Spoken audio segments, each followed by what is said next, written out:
Негизи паспорт сөзсүз болуш керек. Экзаменде, сынакта сөзсүз түрдө биздин жанагы көзөмөлчүлөргө сынак алган биздин кызматкерлерге паспортун карагыла деп тапшырма беребиз. Мунун себеби билесиңер, азыр бирөөнүн ордуна бирөө кирип,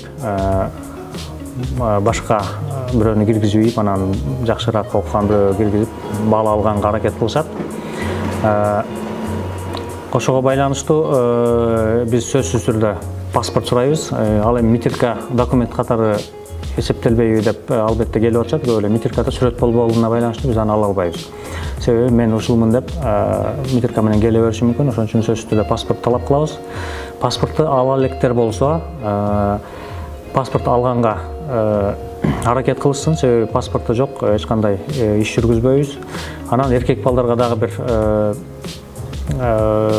мүмкүнчүлүк катары ошону айтсак болот. Жанагы аскерге милдеттүү же милдеттүү эмес дегенге жанагы пропискное удостоверение деген нерсе бар. Ошону 10-класста, 11-класста алар барып военкоматтан жана медосмотр өтүшөт, ошондо беришет.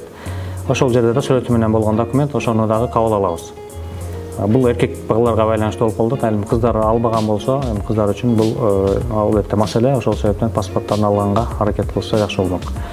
Анан дагы бир нерсе, жашы жетелектер болуп калышы мүмкүн. Ошондойлор болуп атат. Мисалы, былтыр 15 жаштагы балдар келип атты. Бизде паспорт 16 жаштан кийин алат. Аларга, жашы жетелектерге биздин ошо ГРС-да жана атайын вкладыш к свидетельству о рождении деген берилет. Справка. Ошол жерде сүрөт чаптап, кадимкидей мөбөр басып беришет. Ошо менен свидетельство о рождении чогуу катышса болот, эгер жашы жетелик болсо. Ал эми жашы жеткендерге паспорт сөзсүз түрдө талап кылабыз.